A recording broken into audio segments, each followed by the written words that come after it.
Gracias, buenos días, bienvenidos. El día de hoy vamos a tratar de platicar de un tema que nos acontece prácticamente a todos los administradores financieros, pero yo no diría solamente a los administradores financieros, sino de una manera en general.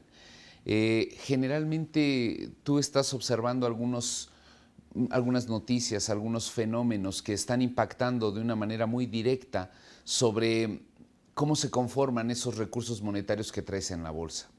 Yo mencionaría que no existe ninguna posibilidad a través de la cual algún acontecimiento, ya sea de tipo político, de tipo económico, financiero o incluso un poco más allá, de alguna empresa que pudiera estar generándose en el país, pues obviamente te está impactando de una manera directa o indirecta. En algunas de las sesiones platicábamos incluso que esta forma de poder revisar las maneras en que los recursos monetarios se mueven es justamente a través del análisis de los mercados financieros. El tema del día de hoy es poder analizar y poder identificar claramente cuáles son los mercados financieros básicos y además de ello establecer algunas características muy específicas de estos mercados que agrupan a cualquiera de ellos y que obviamente pues requerirás de conocerlos para que puedas analizarlos. Bien, si abrimos el diario o si accesamos a nuestra computadora, a cualquier sistema de información, pues generalmente yo voy a conocer la definición de mercados. Y en este caso, partamos de ese punto. Un mercado se entiende como aquel lugar a donde concurren por un lado los oferentes y por otro lado los demandantes. Obviamente las dos fuerzas básicas de ese mercado en donde ese oferente va a tratar de pagar el recurso al menor precio posible, mientras que el demandante va a tratar de colocarlo al mayor precio posible. En este caso, yo mencionaría que en ese mercado físico o no físico, porque también es cierto que un mercado se le puede denominar como tal, pero no requiere de una infraestructura para poderse llevar a cabo. O sea, puede ser un momento, puede ser un lugar en cualquier parte del globo, etc. Por lo tanto, el que llega con sus recursos financieros a ponerlos dentro de este mercado, va a tratar de colocarlos a la mayor cantidad de renta posible. Es decir, va a tratar de dejar ese recurso en la mayor cantidad de tasa de interés. En cambio, el que va a solicitar esos recursos, el que va a pedir ese dinero prestado o el que lo va a solicitar por un periodo de tiempo corto, mediano o largo plazo, va a tratarlo de obtener al menor porcentaje de interés posible. Entre estas dos fortalezas se va justamente a establecer el costo que tiene el dinero a través del tiempo y que lo llamaríamos tasa de interés. La tasa de interés es una de las variantes más importantes de cualquier mercado, porque aquí nos está mencionando qué cantidad de crecimiento o de desarrollo puede tener uno con otro. Sin embargo, en este aspecto, sí sería importante denotar que cuando nosotros acudimos a esa base de información, pues encontramos muchas denominaciones de mercados. Siendo un poco más explícito, algunos llegan a llamar el mercado está muy deprimido o el mercado está muy optimista. En ese caso, pues para mí tiene ciertos tintes especiales el hecho de poderle dar una denominación o una característica de tipo psicológico. Sin embargo, es válido. Es válido, un mercado deprimido puede mencionar un mercado casi sumamente estable o que no está teniendo un comportamiento como lo había tenido anteriormente. Un mercado optimista, bueno, se está mencionando o estaría haciendo referencia a las cada vez mayores compras que pueden existir.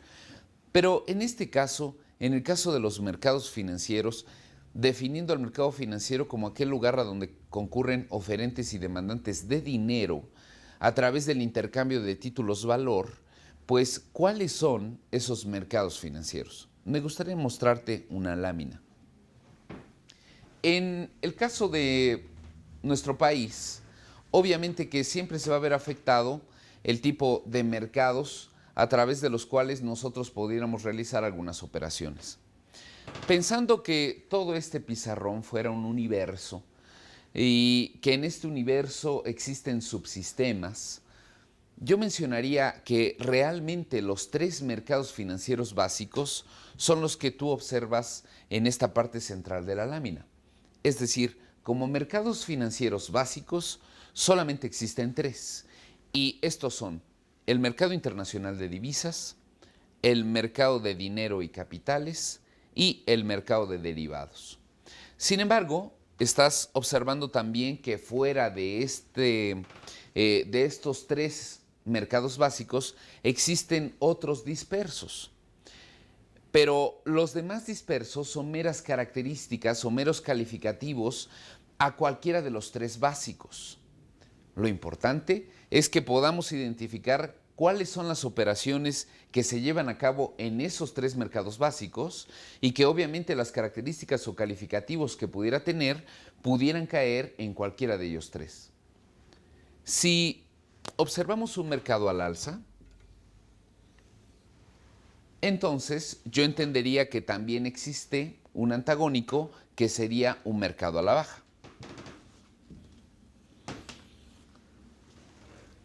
Si existe un mercado delgado,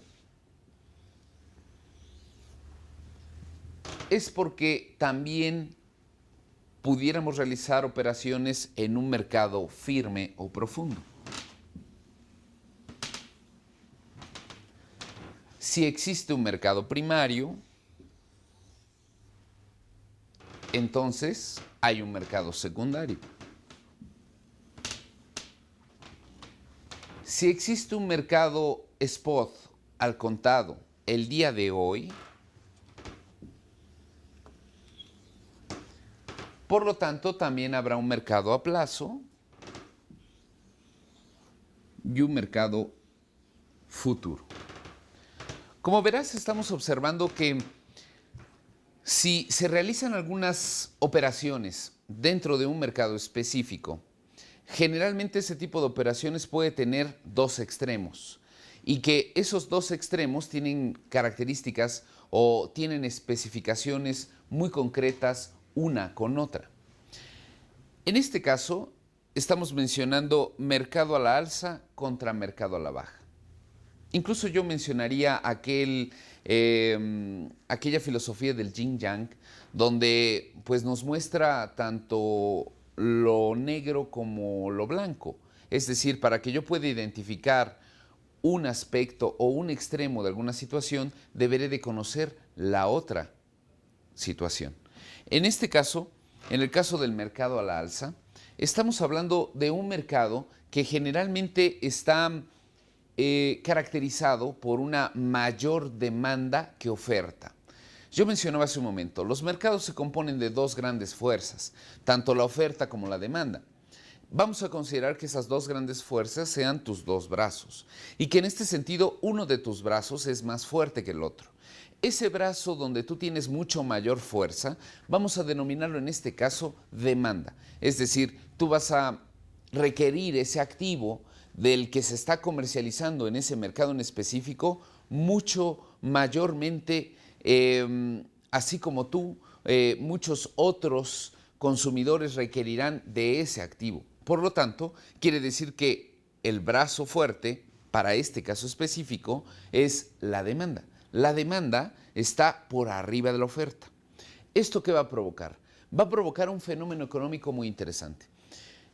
Un fenómeno económico de escasez. En la medida en que un activo, un bien o un servicio se escasee, generalmente empezará a ocurrir un incremento en el precio de ese activo. Suponiendo en este momento que si yo salgo de la oficina y tengo los deseos de tomar algo refrescante, y que obviamente la única persona que lo vende tiene una fila interminable de compradores o consumidores, ¿cuánto estarías dispuesto a pagar por ese jugo? Muchísimo, probablemente.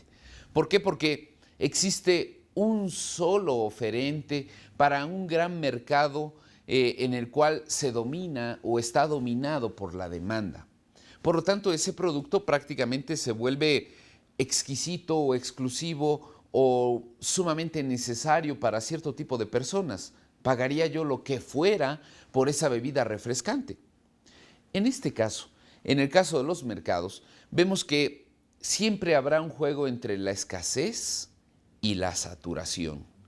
Si existe escasez, el precio tenderá a incrementar su valor de un momento a otro. Y si existe saturación, entonces el precio tomará el comportamiento contrario, empezará a disminuir. En el caso del mercado a la alza, estamos observando que la demanda es mucho más fuerte que la oferta. El día de hoy, una acción cuesta 10 pesos. A mí me interesa mucho tener esa acción porque puede ser o puede provenir de una empresa donde se le vislumbra una posibilidad de negocio mucho más atractiva a la que tenía el día de ayer. Una posibilidad de generar mayores utilidades y que en este caso estamos observando que ese momento en el cual la escasez está siendo en su mayor expresión, el precio también tendría una mayor cantidad de valor. Un precio o un mercado a la alza se puede aplicar directamente sobre el mercado de divisas, sobre el mercado de derivados o sobre el mercado de dinero y capitales. El mercado al alza no es exclusivo de ninguno de ellos, sino es una generalidad que caracteriza a cierto comportamiento de mercado. En el caso de Estados Unidos, los americanos a este mercado a la alza lo llegan a denominar como un bullish market. Si analizamos esta palabra, nos está mencionando o está haciendo una referencia directa con un toro, bull. Yo recuerdo en este momento que en las calles de Nueva York o en algunos centros especializados bursátiles, uno de los principales íconos en términos de animales es el toro.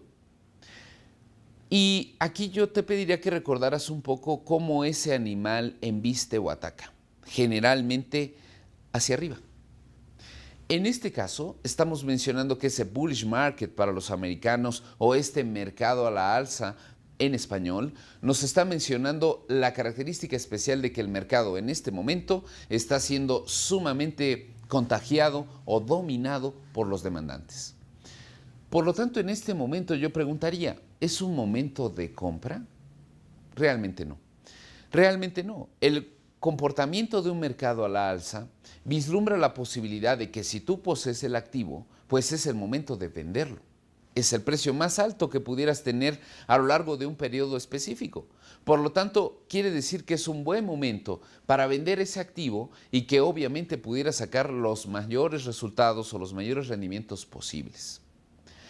Mencionábamos que si existe un mercado a la alza, generalmente debe de existir un mercado a la baja. Efectivamente. Si mencionábamos que existen dos fuerzas dentro del mercado y que una se llama demanda, de la que hablamos hace mucho en este momento, y que la otra se llama oferta, por lo tanto, en el mercado a la baja, ahora tu brazo fuerte es esa característica de oferta que existe en el mercado. Existen más oferentes que demandantes.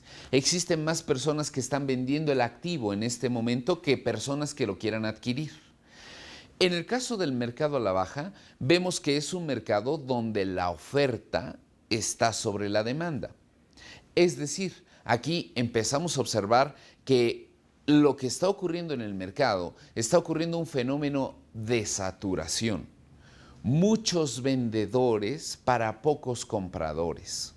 En este momento estamos observando que para que cada uno de ellos pudiera vender ese activo, tendría que dar un beneficio sobre el precio. El precio empezaría a caer en una constante o en una pendiente negativa en un periodo de tiempo específico. El día de hoy, volvamos al caso que mencionábamos de esa bebida refrescante. Si yo tengo deseos de adquirir una bebida refrescante, salgo afuera de la oficina, abro la puerta y me doy cuenta de que existe una cantidad infinita de vendedores de esa bebida refrescante, ¿cuál comprarías? Considerando que ese producto pueda ser homogéneo. Pues compraría el que vende Panchito o el que vende Pedrito, no lo sé. Compraría realmente el más barato. Por lo tanto, aquí estamos observando que en el fenómeno de saturación del activo, generalmente el mercado tiende a tener una característica de mercado a la baja. Para los americanos, el animal representativo de este mercado a la baja sería un oso. Por lo tanto, el bearish market está haciendo mención a que existe una posibilidad de que el precio empiece a caer. Exacto. ¿Cómo ataca un oso? Generalmente el oso embiste hacia abajo o con las garras trata de generar su mayor ofensa. Por lo tanto, estamos mencionando que tanto mercado a la alza como mercado a la baja, en el caso de los términos en español, o para estas situaciones, para los americanos, un bullish market o un bearish market, de alguna manera u otra está mencionando que puede caer en un mercado de divisas, en un mercado de dinero o en un mercado de derivados. Generalmente estamos analizando que los fenómenos que se están generando en este mercado es cuál de las dos fuerzas tiene dominancia sobre una o la otra característica en el mercado. Veamos otra característica importante de estos mercados financieros. Decíamos que si existe un mercado profundo, entonces también existirá un mercado delgado. En el caso del mercado profundo o firme, generalmente estamos observando una cantidad impresionante de operaciones, una mayor cantidad de operaciones de consumidores, de compradores y obviamente esta gran cantidad de personas que realizan operaciones provoca que el mercado se estabilice. Imagina que en tu oficina en este momento o en el lugar en donde estés existen 4 personas. Si de estas 4 personas, 2 de ellas salen, entonces, ¿qué porcentaje se quedó en ese espacio en el que tú estás ocupando en este momento? El 50%. Si otra persona más se va, solamente quedará el 25% de ese mercado en su totalidad. Una persona que entra, una persona que sale, está impactando de una manera importantísima al mercado. Si tú te imaginaras una gráfica, podrías ver que los movimientos que tuviera la gráfica serían de saltos de un lado hacia otro por esos movimientos de salida y entrada que están teniendo esas personas que están en ese lugar. Por lo tanto, vemos que un mercado firme tiene una mayor cantidad de operaciones. Todo lo contrario al mercado firme es un mercado delgado. En el caso de esas 4 personas, es la característica importante de un mercado delgado. Es decir, pocas personas están provocando un mercado que se mueve a grandes vaivenes. En cambio, un mercado profundo o un mercado firme está mencionando que la cantidad de personas ahí son muchas y por lo tanto si yo tratara de obtener una cantidad de porcentaje a través de la cual yo pudiera identificar el comportamiento de los participantes de ese mercado, vería que tendrían que salir muchos en ese mercado firme para que realmente se movieran de un lado hacia otro.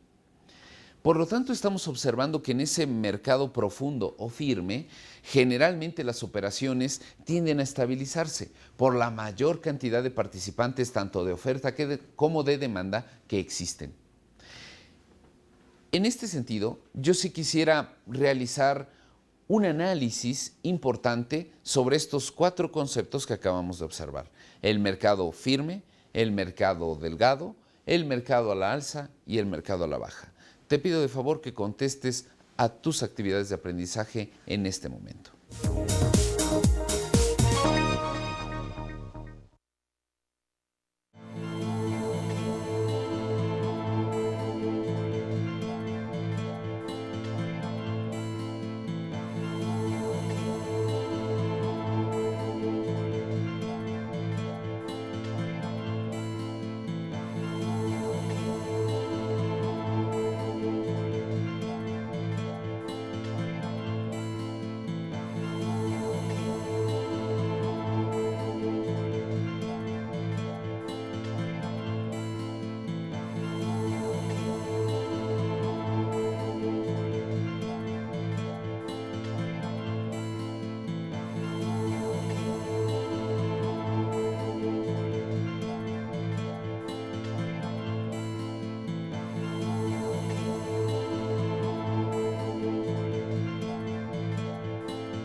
Espero que te haya ido muy bien en las actividades de aprendizaje.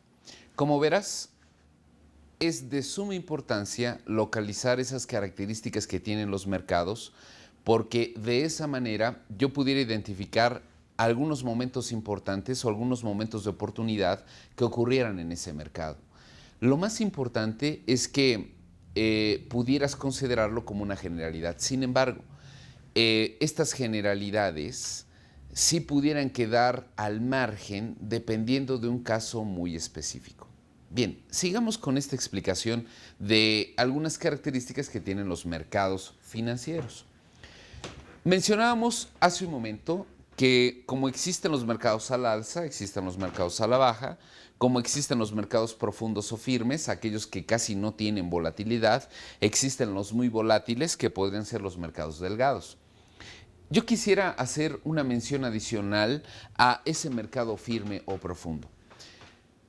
Yo mencionaba alguna vez que hoy en día la jornada financiera no se puede tan solo ajustar a 8 horas diarias, sino que esa jornada financiera generalmente se interconecta en todo el mundo. Por lo tanto, estamos mencionando en esa parte que el día de hoy, domingo, en México, a las 6 de la tarde, está comenzando el mercado financiero en Japón.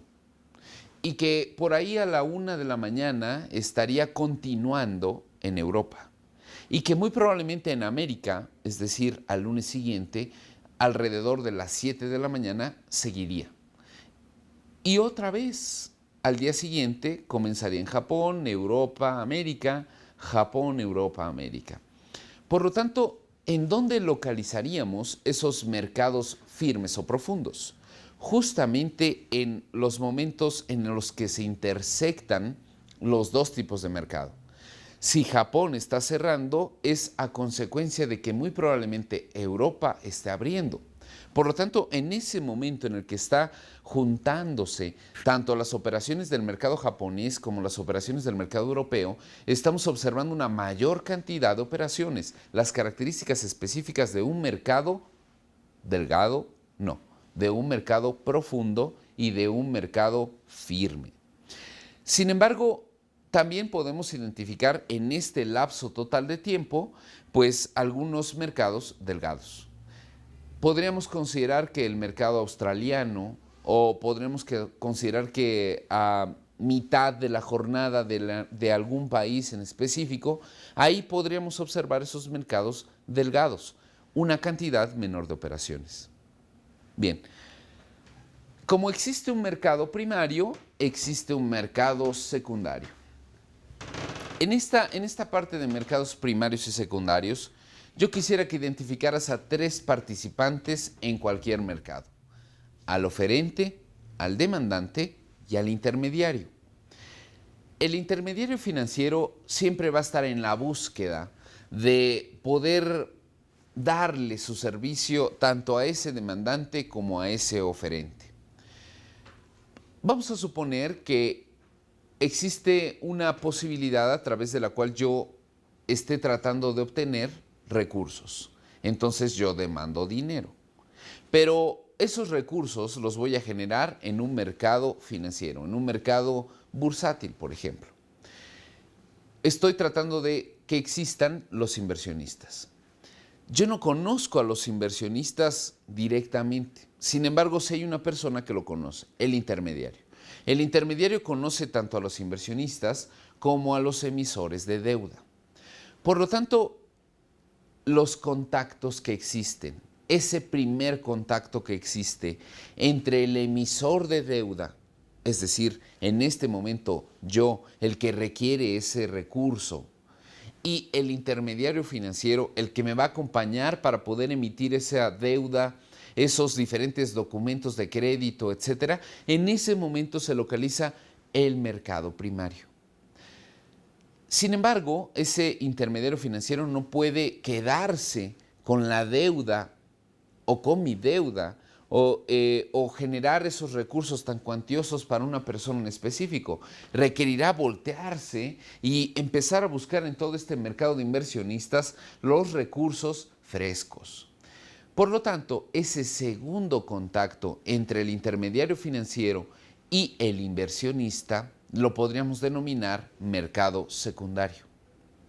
El mercado primario, entonces, es el contacto, es el momento, es la transacción que se realiza entre el emisor y el intermediario financiero. El mercado secundario es el momento o es el contacto en el que se conectan tanto el intermediario financiero como el público inversionista. Obviamente que en estos dos pasos que yo di, tanto en un mercado primario como en un mercado secundario, estoy observando diferencias en tiempo, diferencias en tasa, diferencias en costo, diferencias en precio que pudiera tener ese activo en específico. Si yo lo consigo en el mercado primario, probablemente el precio del activo sea bajo. Pero cuando yo lo llego a ofrecer a un mercado secundario, generalmente el precio del activo ya tendrá mi intermediación.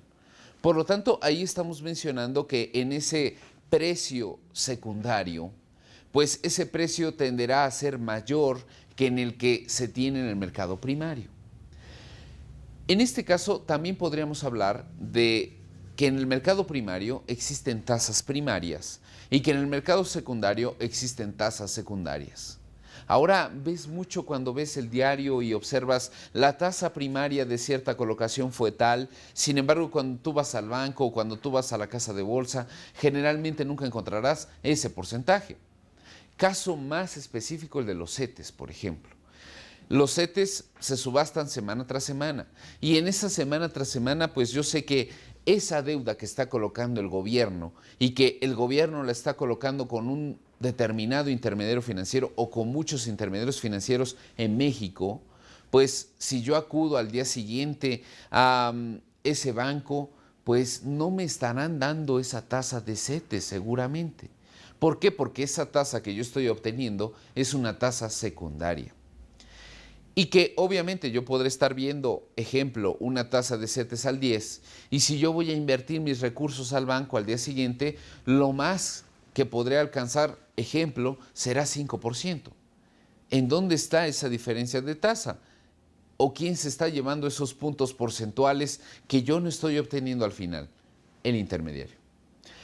El mercado secundario y el mercado primario deberán de tener también distintos tratamientos desde el punto de vista legal o jurídico. Es decir, existirán esquemas muy estrictos de cómo poder lanzar una primera emisión de deuda al mercado. Y probablemente estos esquemas estrictos puedan relajarse un poco cuando ya se esté generando la operación en ese mercado secundario. Volviendo a otro esquema. Si existen mercados a la alza, mercados a la baja, mercados firmes, mercados delgados, mercados primarios, mercados secundarios, todos estos tendrán que darse en una base de tiempo. Y en esa base de tiempo, generalmente la podremos calificar como un mercado al contado, como un mercado a plazo y como un mercado a futuro. Esta es una línea de tiempo. Si yo generara una operación a partir de este momento hasta las próximas 48 horas, entonces quedaría situada mi operación dentro de un esquema de mercado spot o al contado. Un mercado spot o al contado tiene tres ingredientes: valor mismo día, valor 24 horas y valor 48 horas. Por lo tanto, estamos mencionando que cualquier operación que se realice en esos tres diferentes tiempos se genera dentro de una característica spot o al contado.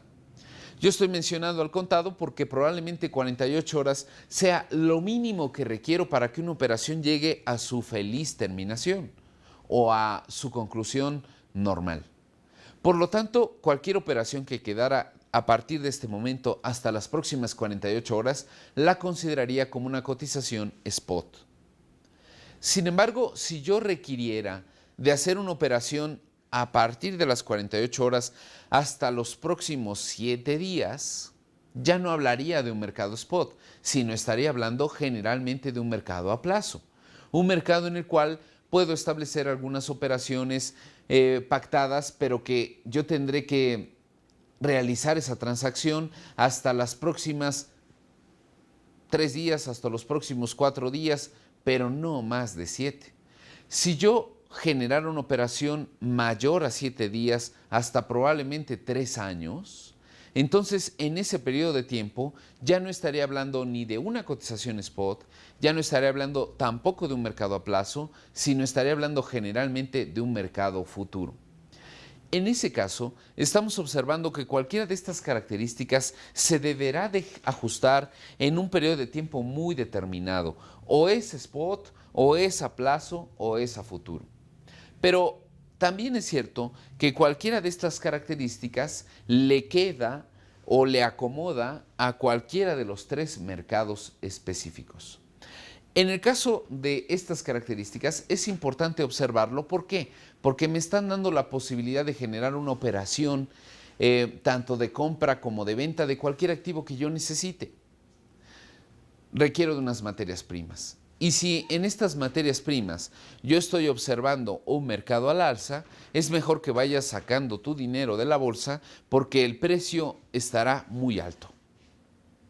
En este momento yo poseo un activo y estoy considerando que el mercado por el que se está caracterizando en este momento ese activo en específico, pues está sufriendo una pérdida de valor importante en cuanto a su precio.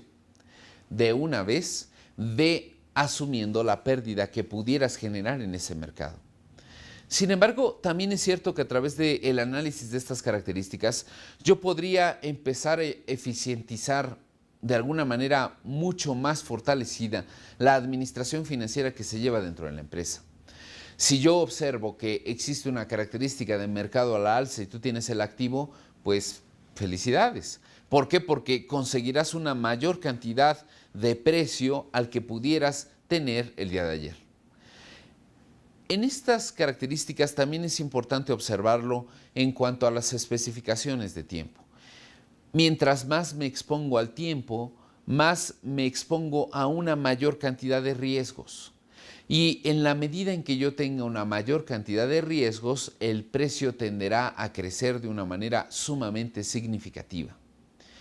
Por lo tanto, aquí podremos observar que en estas generalidades habría que analizar cada una de las tendencias en específico que yo quisiera visualizar. Bien, lo que es importante también mencionar es que los 3 mercados específicos, en estos 3 mercados específicos sí hay características que llegan a diferenciar uno con el otro. Bien, antes de ingresar a estos mercados específicos, es importante que podamos reforzar estos conceptos tanto de mercado a la alza, a la baja, firme, delgado, a plazo, spot, futuro, primario y secundario. Realicemos las siguientes actividades de aprendizaje para que quede perfectamente claras estas características o más y que podamos adentrarnos ahora sí a esos mercados específicos. En un momento más regresaremos para hablar de cada uno de estos mercados específicos.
Bien, te recuerdo que existe todo un grupo de tutores y todo un grupo de personas que estamos a tu servicio para cualquier aclaración sobre algunos de los puntos que hayamos visto anteriormente y que quisieras aclarar de manera directa. También es importante, vuelvo a hacer énfasis, en cuanto a la realización de esas actividades de aprendizaje, en el sentido de que es la única manera en que podré estar fortaleciendo constantemente este número de conceptos que se están dando en cada una de las sesiones. Platicábamos hasta este momento de la importancia que tenían algunas características específicas de los mercados. Estos mercados financieros tienen la posibilidad de verse caracterizados por ciertos comportamientos o ciertas situaciones en tiempo que están aconteciendo a cada uno de los mercados específicos.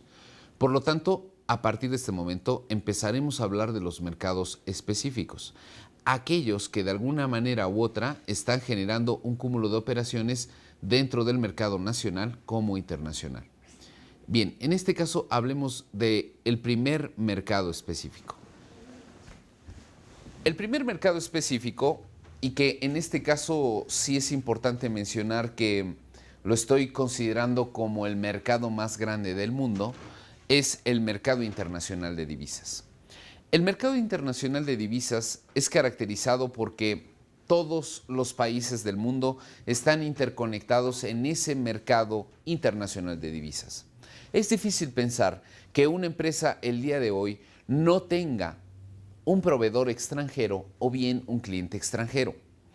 Y si es difícil pensar en esa situación, por lo tanto lo está involucrando en una operación directa dentro de ese mercado internacional de divisas. Es decir, requerirá de dólares para pagar sus materias primas o requerirá de vender sus diferentes euros que están generando para poder ingresarlos a su tesorería.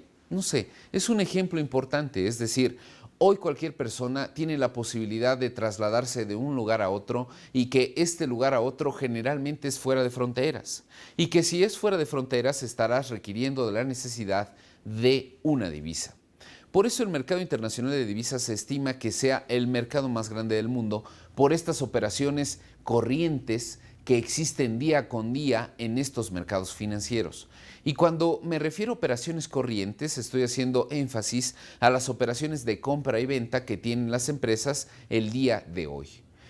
Por lo tanto, si alguien se tuviera la osadía de preguntar cuánto cuesta el mundo el día de hoy, generalmente tendría una luz muy importante sobre el valor de capitalización o el valor total que tuviera el mercado internacional de divisas. Se estima que el día de hoy este Foreign Exchange Market tiene aproximadamente un valor de 3.3 trillones de dólares diarios. Por lo tanto, si tú quisieras conocer cuánto vale el mundo, esta pudiera llegar a ser una cifra muy similar a el número de operaciones que tienen cada uno de esos países y a su vez cada una de las empresas que representa a esos países y obviamente el número de personas que están en el globo terráqueo. Por lo tanto, en este caso, yo elegí el mercado internacional de divisas como el primero a analizar debido a esa gran importancia que tiene en el mundo. El mercado internacional de divisas, de quererlo empezar a analizar, tendríamos que analizarlo de acuerdo a su esencia, de acuerdo a su principal elemento. El principal elemento que tiene el mercado internacional de divisas es su tipo de cambio.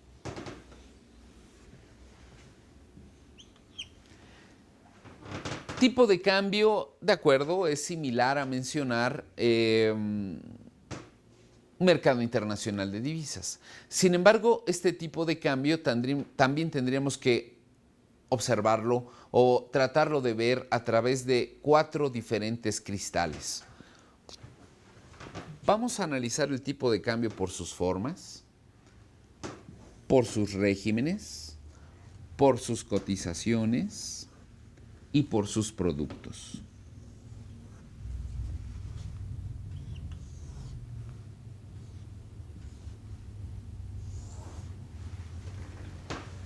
El tipo de cambio, si yo lo llego a analizar a través de estos 4 diferentes enfoques, pues obviamente me dirán mucho acerca de ese mercado internacional de divisas.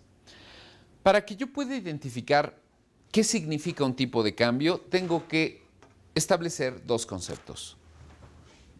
Divisa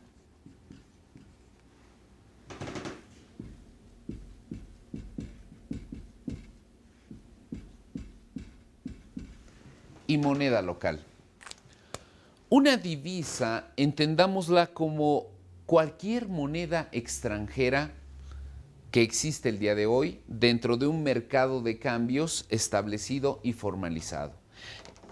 Un mercado a través del cual algunos países o la mayoría de los países en el mundo participan. Sin embargo, también es cierto que algunos países no participan dentro de este libre intercambio de monedas. Pero una divisa la podremos entender como toda aquella moneda extranjera. Obviamente que una moneda local dependerá de dónde estés situado en este momento para identificar tu moneda local. Si en este momento tú estás en California, pues tu moneda local es el dólar. Y en ese caso, tu divisa, por mencionar algún ejemplo, sería el peso mexicano. Sin embargo, desde este lugar, para mí el dólar se consideraría una divisa y el peso mexicano sería mi moneda local. En este caso, yo requiero conocer cuál es la equivalencia que tiene la moneda local en relación a la divisa. Por lo tanto, ¿qué necesito conocer?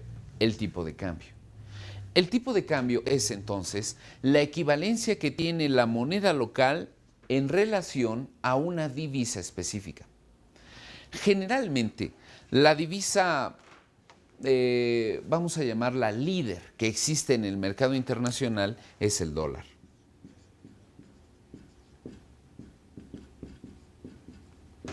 Americano, porque también hay otras acepciones de dólar en el mundo. Desde aquella reunión de Bretton Woods, después de la Segunda Guerra Mundial, pues el dólar toma el liderazgo en términos de este sistema monetario. El dólar es el vehículo que me permite realizar transacciones en cualquier parte del mundo. Generalmente, todas las divisas en el mundo, todas las divisas que pertenecen a ese sistema monetario internacional están en relación al dólar. No importa si son más caras o más baratas que ese dólar. En un ejercicio que haremos al terminar la sesión, te darás cuenta cuáles son las divisas más caras del dólar, pero a pesar de que son más caras del dólar, de todas maneras tienen un valor con referencia a esa moneda americana. Por lo tanto, el tipo de cambio generalmente está observando la equivalencia que tiene esa moneda local, la que quieras, en relación al dólar. El peso mexicano, el euro, el yen japonés, el yuan chino, etc. Pero también es cierto que tendríamos que analizarlo por cada uno de sus diferentes puntos de vista. Escojamos ese primer icono denominado por sus formas y analicemos a qué se refiere. Cuando yo quiero analizar el tipo de cambio desde el punto de vista de sus formas, tendría que observar que existen dos diferentes maneras de poderlo visualizar.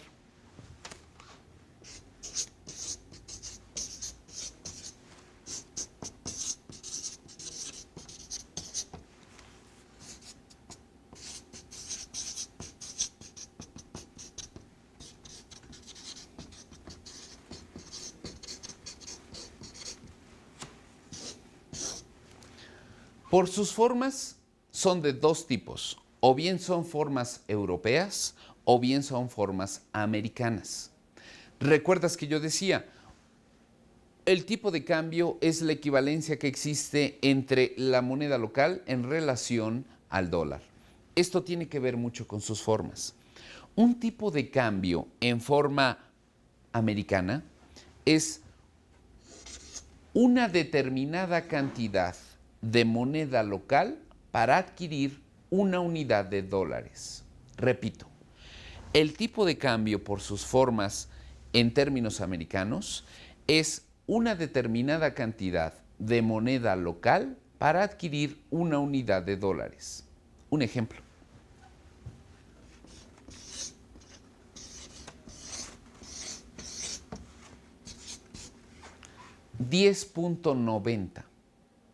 $10.90 pesos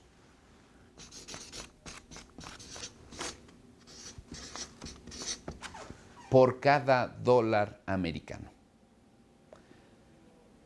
En cambio, una cotización en forma europea me establece una determinada cantidad de dólares para adquirir una unidad de moneda local. Repito, una determinada cantidad de dólares para adquirir una unidad de moneda local. Ejemplo.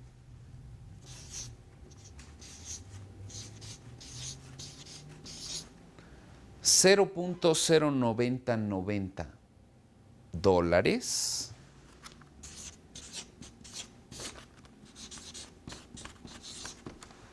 para adquirir un peso. Una forma europea me está mencionando que yo requiero de invertir cierta cantidad de dólares para adquirir monedas locales. Una cotización americana me menciona yo necesito invertir cierta cantidad de moneda local para adquirir una unidad de dólares. En este caso, sí es importante hacer esta distinción entre los tipos de cambio. Parecería lo mismo, sin embargo, hay condicionantes muy de fondo y forma que me permiten esclarecer a través de esta diferente concepción del tipo de cambio cómo se están comportando estas diferentes cotizaciones. Por ejemplo, todos los países en el mundo, excepto uno, cotiza de forma americana. En este caso, ¿quién es ese uno que no cotiza de forma americana y que obviamente tendría que cotizar de forma europea? Efectivamente. Todos los países del mundo, excepto Estados Unidos, cotizan de manera americana. Todos los países tendrán una referencia a ese dólar. Sin embargo, en Estados Unidos no se puede ni comprar ni vender dólares, entre comillas, no se puede ni comprar ni vender dólares porque es su moneda local. Se pueden comprar y vender divisas, mas no su moneda local. Por lo tanto, la forma de cotización que existe en Estados Unidos es una forma de cotización europeo. Yo mencionaría un ejemplo.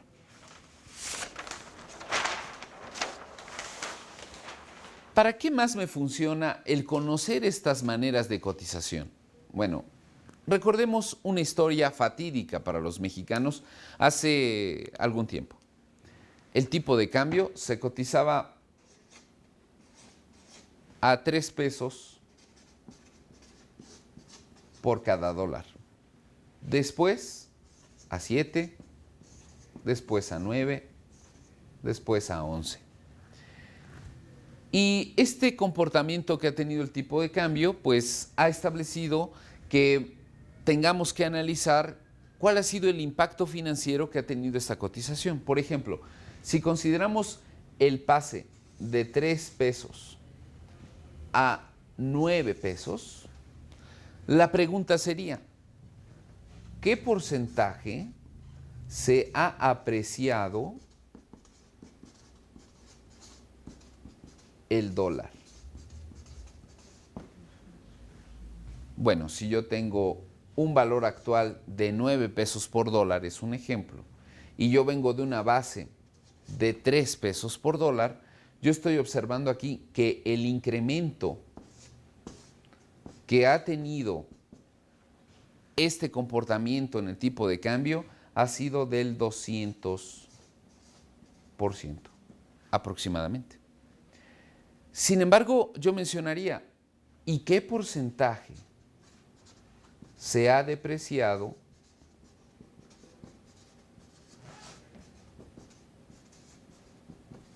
el peso?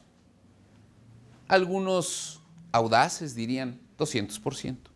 Sin embargo, yo establecería, no es posible que exista una pérdida mayor en cualquier activo del 100%. No se puede llegar a perder más de lo que tengo. Por lo tanto, yo no podría considerar una pérdida del 200%. Yo puedo sacar el porcentaje de apreciación del dólar porque estoy viendo estas cotizaciones en términos americanos, ¿estás de acuerdo? Sin embargo, si yo quisiera conocer qué le ha pasado al peso, yo lo primero que requeriría sería conocer las formas europeas.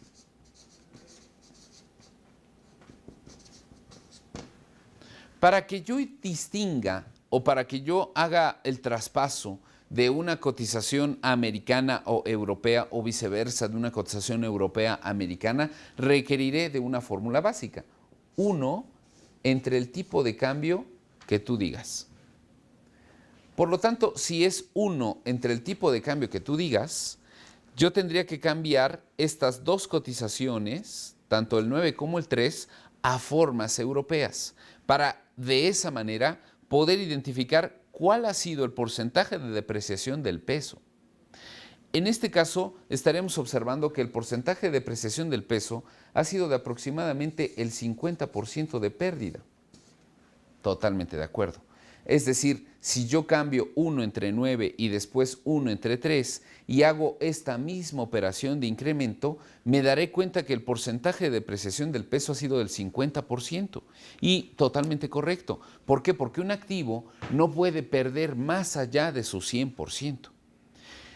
En este caso mencionaríamos, por lo tanto, que las formas de cotización son básicas para que yo entienda cuál ha sido el comportamiento tanto de apreciación como de depreciación que han existido en las diferentes divisas.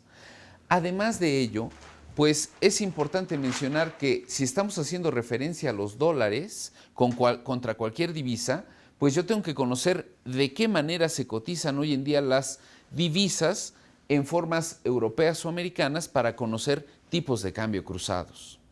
¿A qué hago referencia? Bueno, si yo ya conocí o si yo ya identifiqué dentro de las cotizaciones de los diferentes mercados que existen tanto formas europeas como americanas y que todas están ligadas al dólar, vamos a poner un ejemplo. Japanese yen, yenes japoneses, pesos mexicanos. Estas dos divisas deberán de tener una relación directa con el dólar. La cotización que existe entre el yen y el dólar es una cotización directa. Es decir, de acuerdo con las formas, se tiene una cotización directa entre los yenes japoneses y el dólar americano. También es cierto que puedo tener una cotización directa entre el dólar americano y el peso mexicano. La cotización entre dólar-peso también es una cotización directa. Sin embargo, esta relación me establece la posibilidad de que yo pueda identificar cuánto cuesta el yen japonés, pero en términos de pesos mexicanos.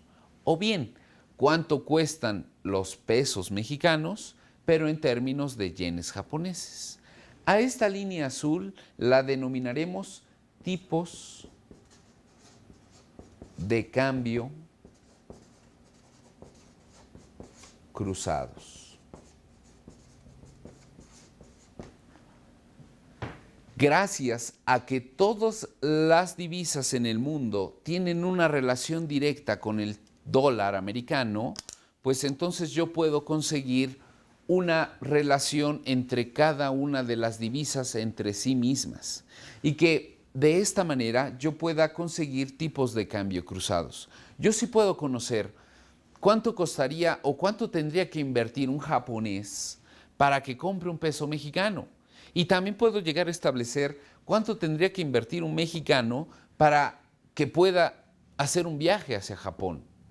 En este caso, ¿por qué puedo realizar esta operación de tipos de cambio cruzados? Gracias a que todas están en relación a esa divisa americana.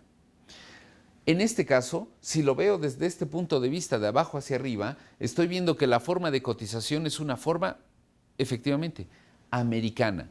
Una determinada cantidad de moneda local para adquirir una unidad de dólares. Sin embargo, si yo lo veo desde este punto de vista, de arriba hacia abajo, estaré observando una cotización europea, una determinada cantidad de dólares que me adquiere una unidad de divisa. Pero esta relación en que yo estoy viendo los diferentes tipos de cambio también me hace verlos converger entre sí mismos y poder generar tipos de cambio cruzados. la cotización que existe entre dos diferentes divisas que no sea precisamente el dólar americano. Bien, volviendo a esta parte, por lo tanto, recordemos que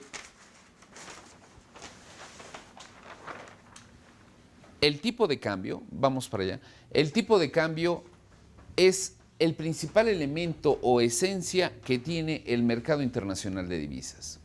El tipo de cambio es la equivalencia que tiene una moneda local cualquiera en relación al dólar americano. Ese tipo de cambio deberá de analizarse tanto por sus formas como por sus regímenes, como por sus cotizaciones y por sus productos.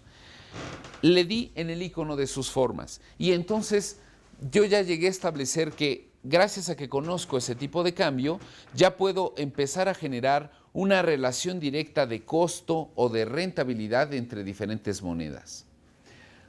Si yo tomo un tipo de cambio por sus formas, estoy visualizando que existen dos términos. O son cotizaciones europeas o son cotizaciones americanas. Cuando hablamos de europeos y americanos, es una denominación.